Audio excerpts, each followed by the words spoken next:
there, Oscar Carmona, owner of Healing Ground Certified Biodynamic Nursery located in beautiful Santa Barbara, California. Here today to talk to you about transplanting strawberry plants. Like any other plant, you want to be always cognizant of the fact that there's an important part of the plant that is below ground, and that is the root system. It's a vital living part, and so we want to take care to not disrupt it, to injure it, to break off root sections, because it just makes it harder for the plant to grow and do well. Whether it be transplanting into a container the size of this bowl or a single container, you want to make sure that the plants are placed well in the setting, that they're planted to the level that you get them in the 4-pack. This one is falling apart a little bit because the roots aren't completely established in the original pot, and it's okay. Just make sure that you take care not to break any of the root parts. I'm going to put 3 plants in here, and it sounds like not a lot, but strawberries like to be crowded a little bit. It encourages them to put more of their effort into the fruit.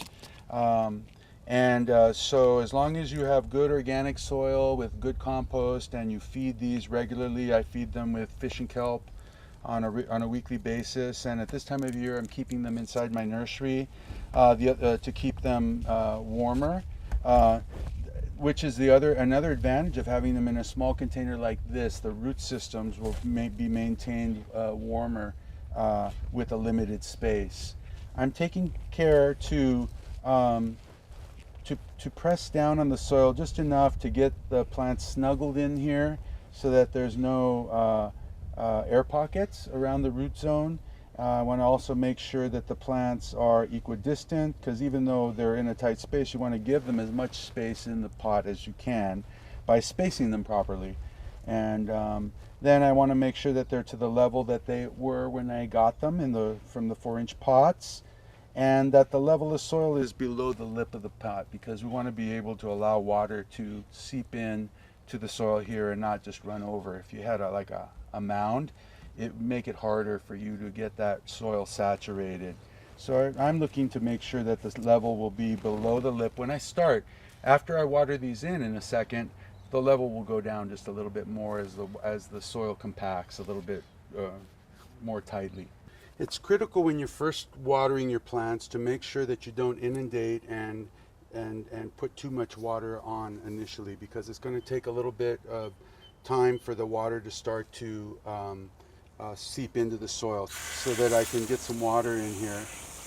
And as I already see water wanting to run off, I'm going to stop, let that water sink in, and as soon as I see that happens, I'm going to add a little more, and then I'm going to stop. You don't want too much overflow here, but you can see that that's starting to sink in nicely.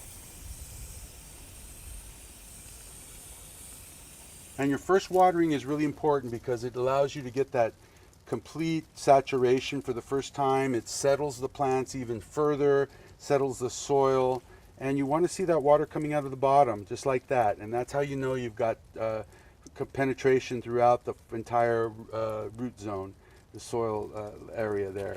And so once you see that, then you're pretty much good to go. Oscar Carmona from Healing Ground Certified Biodynamic Nursery. Remember, feed the soil and let the plants feed you. Have a great day.